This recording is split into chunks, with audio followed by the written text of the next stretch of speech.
You're listening to Country Music Success Stories featuring Music City mentor JC Valeris. Now, here's your host, Candy O'Terry.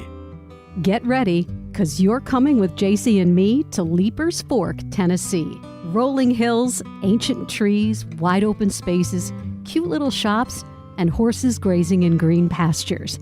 This is the home of Naomi Judd, 500 acres where she and husband Larry Strickland live, and Winona and Ashley also live on their property.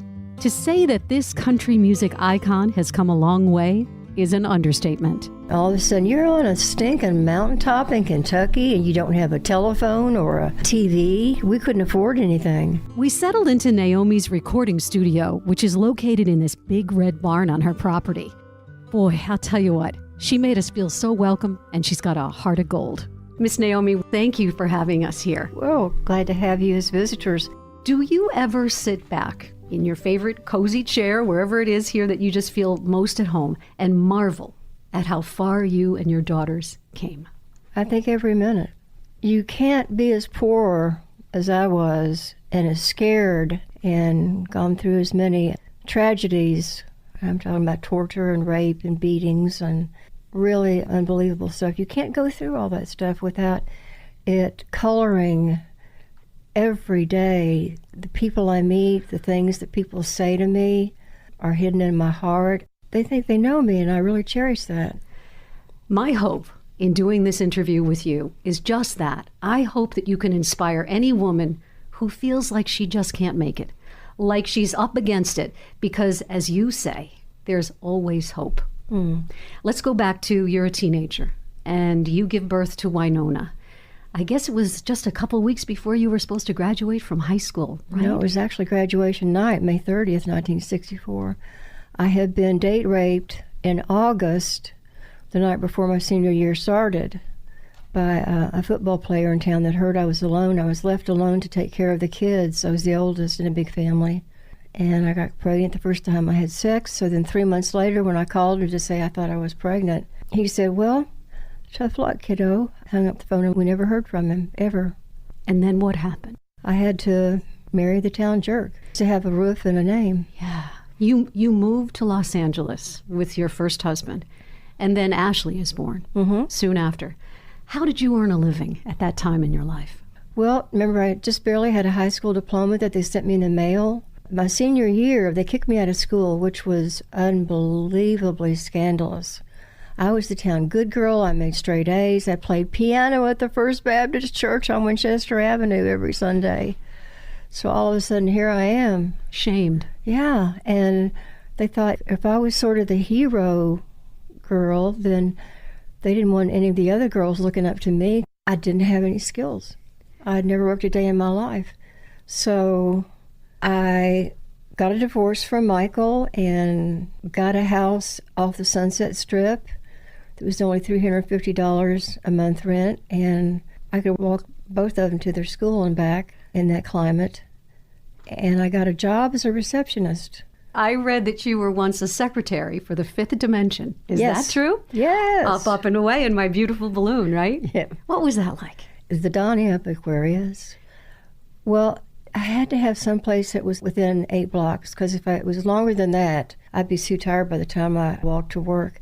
So I'm working, and this guy, Mark Gordon, was their manager. He was married to Florence, and one of the singers. And I was working as a receptionist because that's all I knew how to do, and I was terrified.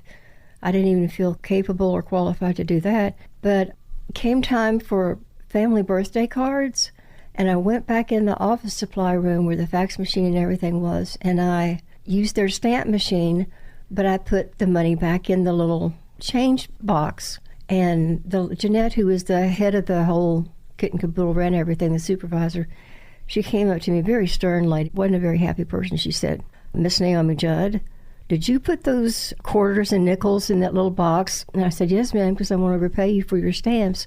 And she said, come with me. She took me in and she said, this is Mark Gordon. You're now his secretary. Wow. You know, if I can tell you that I was a single mom as well, and the first Christmas that I spent working full-time in radio as the secretary to the program director, because it was the only job I could get, just a foot in the door, right? My first Christmas, I did exactly what you just said.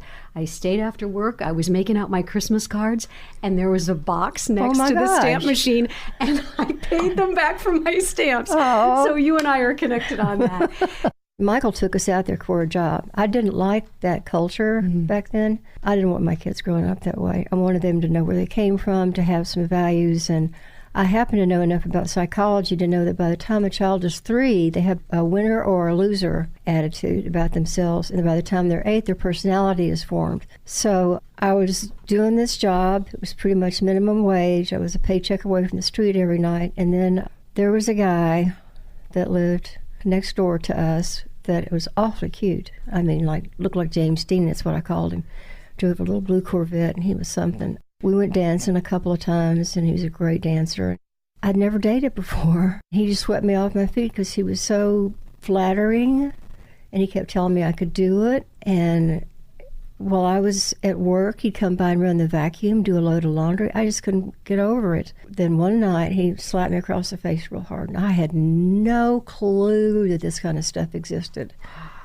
My mom and dad never even hugged or said they loved us in front of us. But anyway, told him I never wanted to see him again, and he moved in across the street so he could watch me from an upstairs apartment. He broke in and he tortured me, and he beat me real bad. And then he raped me, and then he shot up heroin, and when he took his second dose of heroin, he passed out. So I grabbed the girls and went to the sheriff's station. Al Dugas was the deputy sheriff that took care of my case, and he showed me this guy's sleeve, he called it. Said he was a bad actor, which means he's not a good guy. He had a long record. And he said, honey, you have to get out of town now. He said, this guy is really dangerous. It was a major turning point in our lives. I went to a cheap motel, which was down from the West Hollywood Sheriff's Station on San Vicente Boulevard. My left eye was swollen shut. My lip was real swollen, and I was bloody. I had blood all over me. I had blood on the kids, too, from Carrie and Ashley. But I remember the clerk at the Holloway Motel took one look at me. I didn't have my purse. I mean, I ran. Didn't have any money. I didn't have a credit card or anything. He let us have a room. Wow. And that night, while I was in that room, I thought, you know, this is it. I got to get out of here. So I called my daddy the next morning, and Daddy ran a gas station. He didn't have any money, but he sent one-way plane tickets home to Kentucky. So let's talk about this place in Kentucky, because I keep reading about it, and I want to hear you tell me about the Mountaintop home. And I'm wondering if there was music there. Oh, your smile is great when you think about it, right? Well, when we moved in, no one can appreciate unless you've been through it. Going from the overstimulation of Hollywood and that culture, and all of a sudden you're on a stinking mountaintop in Kentucky and you don't have a telephone or a TV. We couldn't afford anything. And there were no neighbors. And Winona... The girls must have thought you took them to the land of Oz or something. Winona kept saying, I'm calling Child Protective Services. That was her daily mantra. And I would say, okay, go call. We have no phone, by the way. Ashley was more okay with it, but Winona was just furious. She was inconsolable. At some point, she gets a guitar, and I'm wondering, if you were in such a tough place, how did you afford a guitar for your daughter? I had a buck knife I traded. Really? I traded my buck knife. It was a good one. Let's talk a little bit about your decision to become a nurse. I wanted to help people, and I had to have a job that paid it on Friday, had to get out of the welfare system. Aid to families with dependent children is what they called it, AFDIC. So Kentucky had a really great nursing program, because when I called and asked how their nurses scored percentage-wise in the state boards, they had really high scoring graduates. So I went to Eastern Kentucky State University, which was an hour from our little house up on the mountain. So I would row across the Kentucky River. Otis Horn, H-O-R-N, was the ferry guy. So he'd come over and meet me. I'd ring a bell. It was like 6 o'clock in the morning. Oh, my goodness. At that time, this is before we found the house on the mountain, there was an interim period of a couple of months where we had to live in this house that was a fishing camp, didn't have heat. So I had to get up like at 4:30, bust up the chunks of coal, put them in the coal-burning stove in the kitchen. That's all we had. Have the kids ready. We'd ring for Otis Horn to come over to our side. He'd take me across on the ferry, and then I'd take the girls to the Yancey family, because they all went to the same schools that Winona and Ashley were going to. And then I'd go on to Richmond, Kentucky. So we were going through this, and it was about to kill me. Boy, does that sound like a long day. And nursing is hard. Oh, yes. And the girls had their homework, so we'd do our homework around the old pot-bellied wrought iron stove. But one day I was down in the little town of Berea, and I saw an old lady fall. And, of course, I jerked over and picked her up and took her home. And the next thing I knew, there was a letter in our mailbox saying, go to this place, this house is called Chanticleer, and that's where we lived on the mountaintop. So that's how you got that house? Yeah, it was magic. Wow. What did you learn from that period in your life about resiliency? I mean, it sounds like you had the weight of the world on your shoulders. I did. And the scariest part was my 2 kids who were my life. Every bad move I made, I knew that they were somehow taking that in. All of us mothers try to put our kids first. I would get out of bed in the morning and I would be freezing cold in this house. It was only 18 degrees outside. And I would have to go bust up chunks of coal and heat the house and make sandwiches for our lunches because we couldn't afford 30 cents for the school lunch. When you got your diploma in the mail, how did that feel? It must have been a great moment in your life. That was the first time I ever felt validated. And that's what was so cool about all the awards. We were undefeated at every single award show, and every single one was a tremendous sense of relief for me that finally I was getting on the right path. And I hoped I didn't have any more of the really scary, dark days behind me. When we lived on the mountaintop, there was no washer and dryer in that old house, and I didn't have money to go to the wishy-washy. So I got a Ringer washing machine, Maytag, and we washed our clothes on Saturday night, listened to the Grand Ole Opry, and I popped them corn. They made a little ritual of it.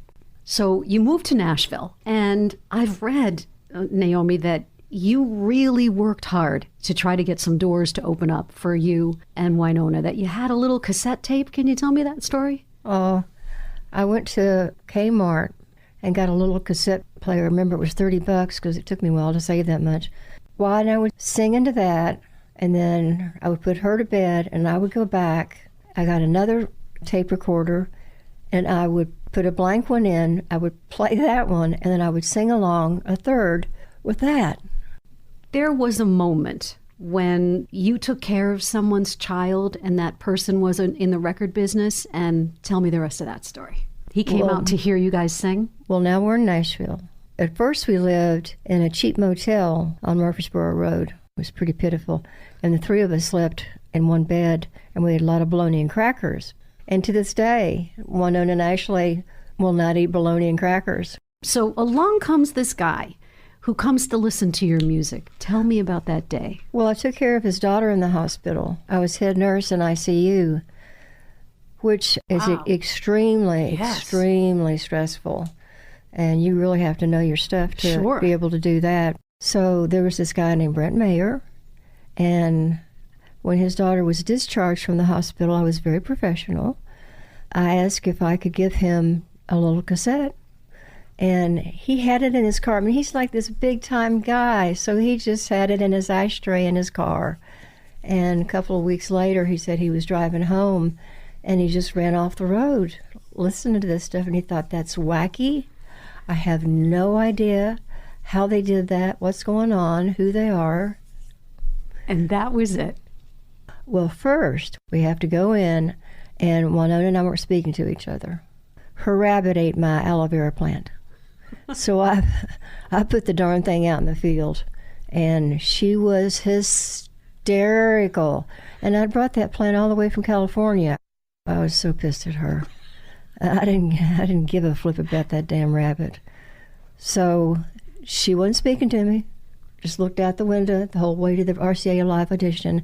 And we get there, and they wanted the 4 biggest guys. Joe Galante, the head, the vice president, the head of A&R, and the other guy. So they said it'd be just a minute while they corralled all of them. So I did what seemed normal to me. I went in the bathroom and smoked a doobie. Just because you needed to calm yourself down a little bit, I really right? needed to calm myself down. So I'm in the bathroom getting high. And Everybody in the room is laughing. You guys don't get into my tape laughing over there. I had no idea that it was across from the meeting room. And there was just a cloud of smoke going right across this little hall, right under that door. What did you sing? I was a little bit more in control than Winona. The kid was literally shaking. How old was she at the time? 17. So I thought, okay. I have to be the mommy here along with being the talent at the same time, right? It's always the way it's been. I had to hold her hand, and I said, okay, here's the deal. These are just guys. These are just men. And we're going to go sing The Sweetest Gift a Mother Smile for them, which is one of the first songs we ever learned on the back porch at Chanticleer when we were watching a storm coming in. I'll never forget it. And I said, I want you to look at me. I'm your mom. You know I'm going to take care of you. Nothing's going to happen. Just look in my eyes and let's sing the song. And once she got going, and I remember I had my hand on her knee, and I said, keep going, keep going. So we sang a couple of more songs, and then she was starting to get into groove because what she knows to do is to play the guitar. So all of a sudden she looks at me and she goes, okay, Mom, let's do that song that you wrote last night. I thought I was going to break the guitar over her head. This is not the time to try things that we haven't practiced yet, right? That I'm not sure I know the words to because I was up all night writing this song called Change Your Heart. And by golly, she remembered the words. I had on a piece of paper in my pocket, and she sang it. Tony Brown was there. Tony Brown would later become the head of one of the biggest record labels. Tony Brown turned to this guy, and under his breath he said, if that ain't a #1 song, I'll quit. And it was your first single, wasn't it? Yeah. I heard him say that, and I just went, oh, my God, I think... It's happening. I think... You must have felt like it's happening now. And then they said, we want you to go over to a little restaurant, O'Charlie's next door, get you something to eat, and wait for us, and we'll be over in a minute. And I thought, why can't you tell us now? I can't wait that long. I can't hold my breath that long. So I go over to the front windows across the old RCA building, and when I look down, it's on the 3rd floor, there were all these people with guitars on their backs, and all the people that wanted to be doing what we were doing, and I just had a good cry, and I thought, okay, hold it together. It's not done yet. This is looking pretty prosperous right now, but I'll never forget looking out the windows at those people. So you get the news that you're signed to this record deal. And on that day, things must have just switched like that for you. At least you knew you were doing something that you loved, that you could make some money in, but also that you could put your own stamp on it. Was an expression. You've got all this talent. So we've got 25 singles between 1983 and 2000. 14 of those songs are #1 songs. My question for you is, duetting is an art. And there's that give and that take and the parts that you're singing. And I'm just wondering, did that come naturally for you and Winona? I don't know. It was magic then. I honestly don't. We've never had a music lesson in our lives. We just were mother and daughter. And I always had to stand on Winona's right because I can watch her eyebrows, whether they go up or down. And 85% of all communication is nonverbal. I know that. So we will watch each other's body languages. It's hillbilly stuff, like we have what we call comings and goings. Lean into the microphone and then you pull back, holding it, sustain, but you pull back off the mic. One time we were doing the Johnny Carson show. I just love Johnny Carson. And Doc Severinsen was his band leader, and we were doing a song called Grandpa that was #1. Tell me about the good old days. And Doc comes over toward me, and I'm just so nervous because we've never done TV. We don't know from anything. He's got a whole orchestra there, and it's this Thinking Tonight show. So he comes over and he goes, Naomi, how did you learn to do that weird harmony? And I just stared at him. I had no idea what he was talking about. It just happened for you. Songwriting is an art, and you've written some beautiful songs. My favorite is Love Can Build a Bridge. And our mutual friend, JC Valeris, walked down the aisle to that song. People love it all around the world. Tell me how that song came together for you. I won Songwriter of the Year, and I have no idea what to tell people. Sometimes the melody comes to me, sometimes the thought comes to me first, then it becomes words. Sometimes they come out together. But Love Can Build a Bridge. Okay, so every day we're in a different town, we wake up in a different city. America's so different. You know, we're in Midtown Manhattan, where a guy panhandles, or we're in Minnesota, where the cold is rotten. So we're in Medford, Oregon, and it was fall. I would take my little dog Banjo out for a walk so I could just talk to shopkeepers and a kid on a bike, a guy with a lawnmower, and I saw a homeless guy on a bench, and it just gripped me. It just hurt my heart so bad. And his foot was, he had something white wrapped around his foot, and there was blood. And I thought, wow, it's going to get colder. Does anybody care? Does anybody know he's here? What can I do? And I looked at my watch, and it was about time to go back for crew dinner and then sound check into the show. But it tormented me. So the whole time we were singing the concert, then we go back on the bus, I take off my rhinestones, get in my flannel pajamas, and crawl in the bunk. And I stayed up all night and wrote the words. And then I called my friend John Jarvis, who used to be a session player on our records. And I said, I can do this by myself. I have a melody, but I really want to fast track it, so I'm going to ask you to write the music for it. At the peak of your career, you're diagnosed with hepatitis C. Doctors tell you you've got about 3 years to live. You are still here all these years later. What was your mindset, and how did you get through that? When the doctor in his white lab coat, who was head of GI at the Mayo Clinic, I won't say his name, told me I had 3 years to live, the first thing I said was, let me see the biopsy under the electron microscope, because I'm a nurse and I could tell it looked like 2 years, actually. There was fibrosing and bridging and everything. And I thought, hell no, I'm not giving up now. But I had to come off the stage. My bus driver, Galen, who became like my brother, he would take me to the stage in a golf cart. And then he would sit on a stool on my side of the stage. And if I pulled on my right ear, that meant I'm going down. I'm passing out, so come get me. I watched your farewell final concert last night in preparation for coming to see you today, because I wanted to watch you on that stage, knowing what I knew, that this was your farewell tour because you were so sick. Naomi, you have a certain energy, a chemistry, a love that emanates from you when you perform.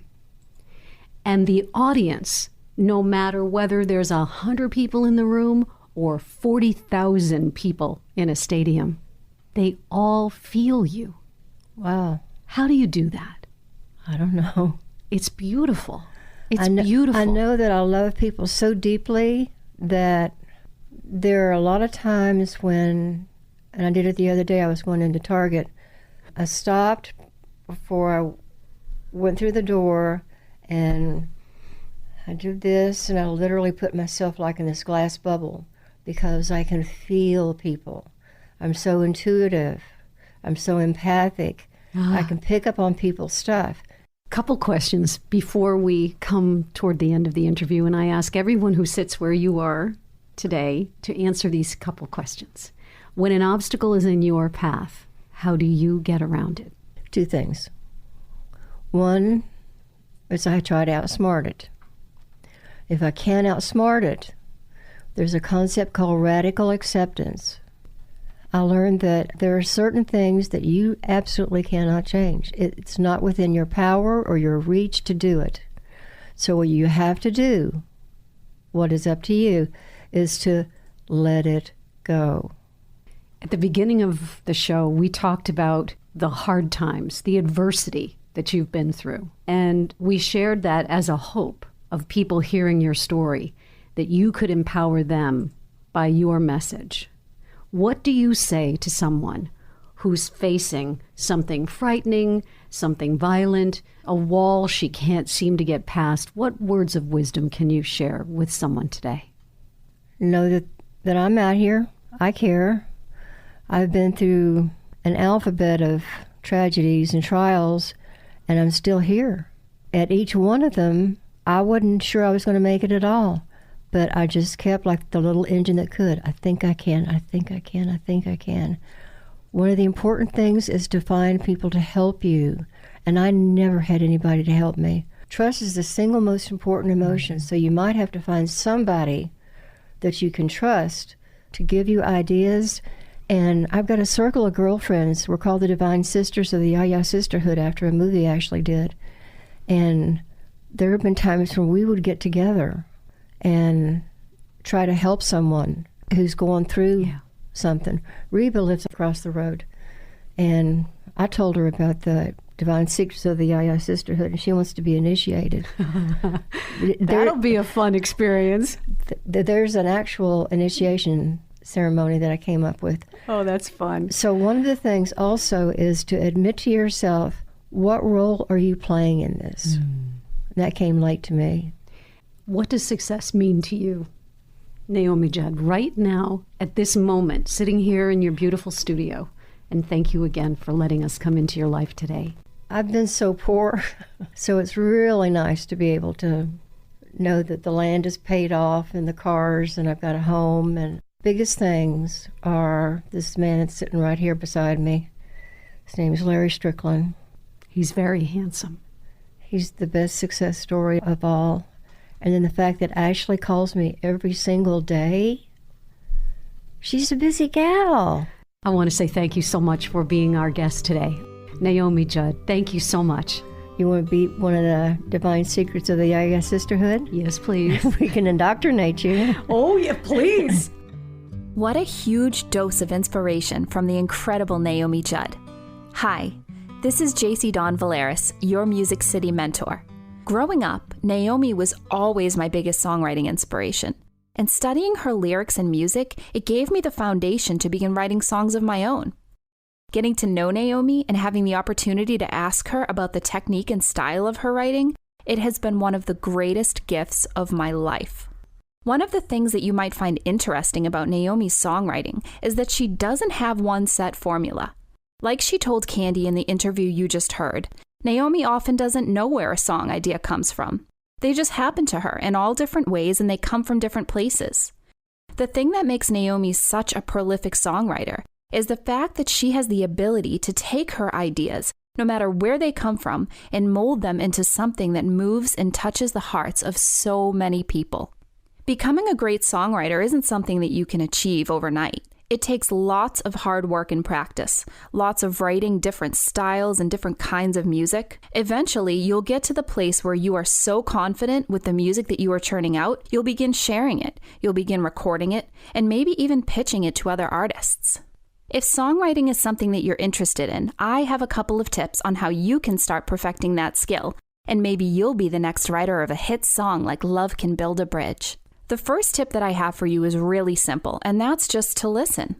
Pull up the songs that you love the most and dive into what it is about them that moves you. Is it the lyrics, the melody, the instruments?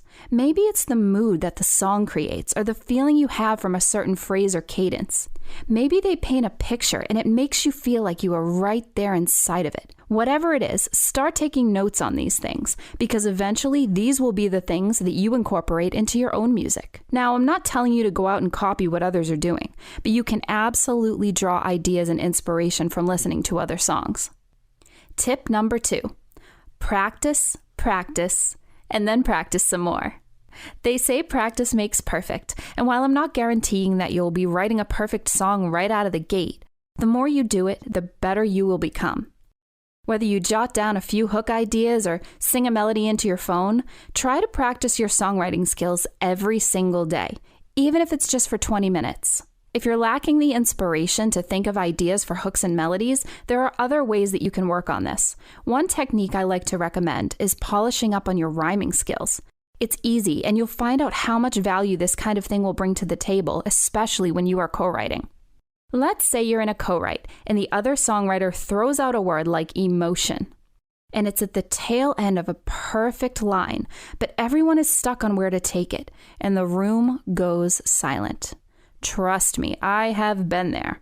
But if you have been perfecting these rhyming skills, you'll be able to take a word like emotion, and you'll throw out words that complement it, like ocean, notion, in motion, and you'll at least get the inspiration back up and flowing throughout the room. Here's how you practice this. I suggest making a list of 10 words on a sheet of paper and write as many rhymes to each word that you can think of. The better you get at rhyming words, then you can start moving to phrases and even sentences. Pretty soon, your brain will be thinking in these rhyming sequences, and the next time you are stuck in a writing session, you'll automatically pull from your memory, and you'll be able to rhyme every single time. See what I did there? Tip number 3, learn an instrument. I like to look at songs as being made up of 3 key elements: lyrics, melody, and rhythm. Having the ability to pick up an instrument will only help excel your songwriting, and it might even get you better faster. I would suggest learning on an acoustic guitar or maybe a piano. Both of these will lend themselves to helping you figure out the chords needed to support your melody and lyrics. It will also keep you from having to rely on other musicians or songwriters to help bring these songs to life. You will be able to start building your song catalog all by yourself. This brings me to my last tip, your songwriting catalog. Make sure you have many different styles, ballads, up-tempos, mid-tempos, even some different genres in your songwriting catalog. When you are eventually given an opportunity to play your songs for a publisher or an artist looking to record them, you'll want to have so many songs at the ready that 1 or 2 of them will be exactly what the artist or the publishing house is looking for. A mistake that I often see writers make is that they think if they've written 5 or 10 songs, they have enough to move to Nashville and sign a publishing deal. In my opinion, the more songs you have at the ready, the bigger your chance will be. You may only get 1 shot to pitch a song, so you want to make sure you have plenty to pull from. One last bit of info. Document your songs. Record them into your phone if you have to, even acoustically. Eventually, you'll know which ones need to be demoed in full. Those will be the very special ones. Excellent advice from Music City mentor JC Valeris. For a free tip sheet on songwriting, just go to candyoterry.com/country music podcast. Subscribe to JC's YouTube channel for insights and advice on how to make it in Nashville. And if you liked country music success stories, please subscribe and leave us a review. Follow us on social @CandyOTerry and @JC Valeris. Thank you so much for listening.